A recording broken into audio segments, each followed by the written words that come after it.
Come closer, child. Draw in by the fire where the light still remembers warmth.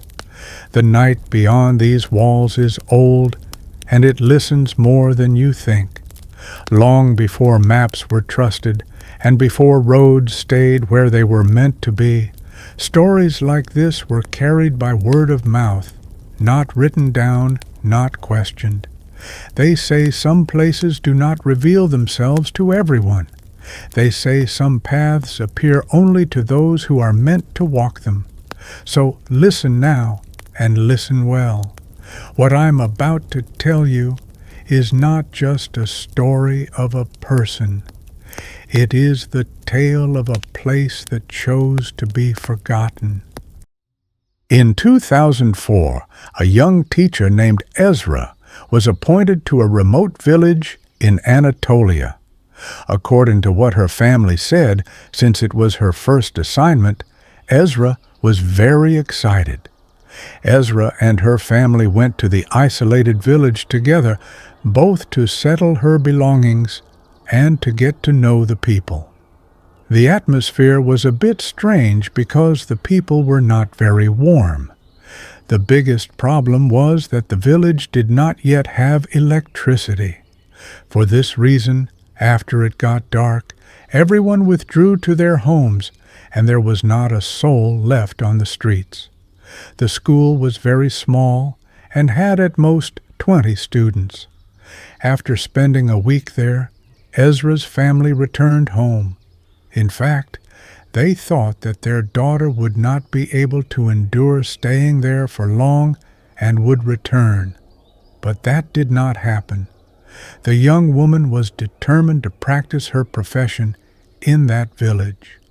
On weekends, Esra would leave this isolated village and go to the city center, reach her family from a phone booth, talk to them for a few hours, and explain in detail what she had done that week, what was happening in the village and at the school.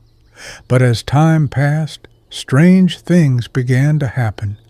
The new teacher was no longer calling her family as often as before. She even did not call for an entire month. When they asked why she was doing this, she gave answers like, "I'm dealing with the children, and on weekends I make them study."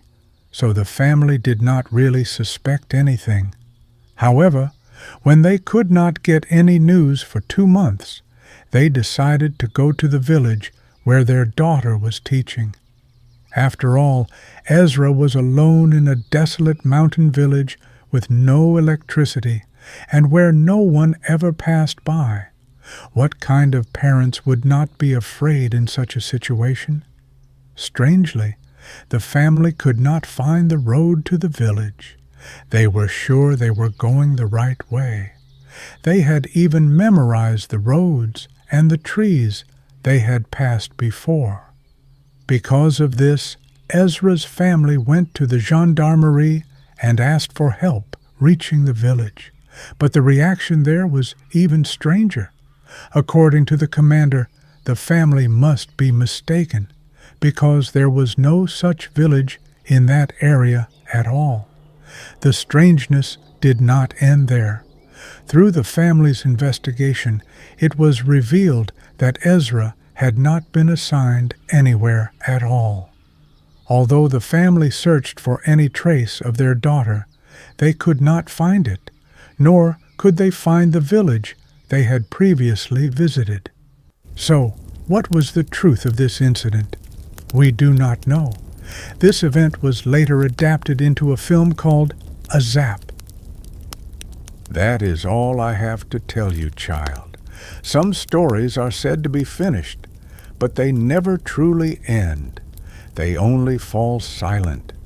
Ezra's name now lives only in the whispers carried by the wind. If what you heard left a tightness in your chest, if you hesitated for even a moment before turning off the light tonight, then know this: the story has heard you too. And if you wish to please this old grandfather of yours, leave a mark, like the video, subscribe, because stories left untold grow stronger in the dark. Until the next telling, you never really know who is listening.